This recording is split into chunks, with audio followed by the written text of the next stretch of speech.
بعث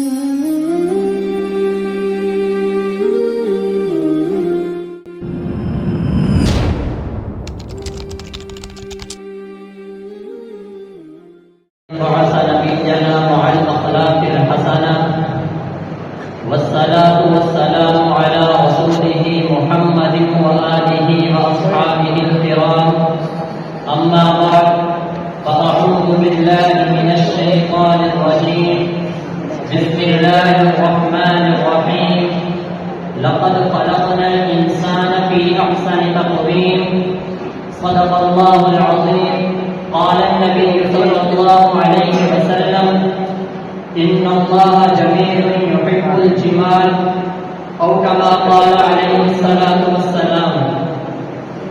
میرے واجب الاحترام قابل صد احترام معزز مکرم میرے اساتذہ کرام اور میرے ہم مکتب ہم مشن ساتھیوں، السلام علیکم ورحمۃ اللہ وبرکاتہ. جس موضوع سخن کو اپنے لبوں کی زینت بنانا چاہتا ہوں وہ شان مصطفیٰ کے عنوان سے معلوم ہے. میری بڑی خوش قسمتی ہے کہ اتنے بڑے موضوع پر، اتنے بڑے عنوان پر مجھے رب کوشائی کا موقع مل رہا ہے. دعا ہے کہ اللہ جل شانہ مجھے حق سچ کہنے کی توفیق عطا فرمائے. اللہ تعالیٰ نے قرآن مجید کے اندر ارشاد فرمایا لقد خلقنا الانسان فی احسن تقویم، کہ ہم نے انسان کو بہترین صورت میں پیدا کیا ہے. اور حضور اقدس صلی اللہ علیہ وسلم نے فرمایا ان اللہ جمیل یحب الجمال، کہ بے شک اللہ تعالیٰ خوبصورت ہے، وہ خوبصورتی کو پسند کرتے ہیں.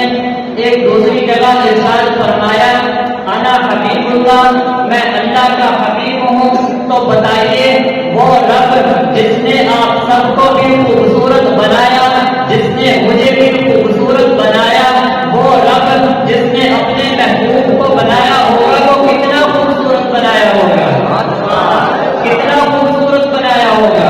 آئیے حضرت حسان بن ثابت سے پوچھتے ہیں تو حضرت حسان کہتے ہوئے نظر آتے ہیں وہ احسن منک لم ترقت عینی واجمل منک لم تلد النساء خلقت مبرئا من كل عیب کأنک قد خلقت کما تشاء. یا رسول اللہ، آپ جیسا حسین و جمیل آج تک میری آنکھ نے دیکھا نہیں. یا رسول اللہ، آپ جیسے حسن و جمال والا آج تک کسی ماں نے جنا نہیں. خلقت مبرئا من كل عیب. یا رسول اللہ، اللہ نے آپ کو ہر عیب سے پاک پیدا کیا ہے. کأنک قد خلقت کما تشاء، گویا جیسے آپ کہتے گئے اللہ ویسے ہی آپ کو بناتے گئے. جب رسول اللہ صلی اللہ علیہ وسلم کی سیرت کی بات آتی ہے تو ایک شاعر نے 700 سال قبل حضور اقدس صلی اللہ علیہ وسلم کی شان میں ایک منظور کتاب لکھی اور اس کتاب میں 40,000 اشعار لکھے عربی میں اور 40,000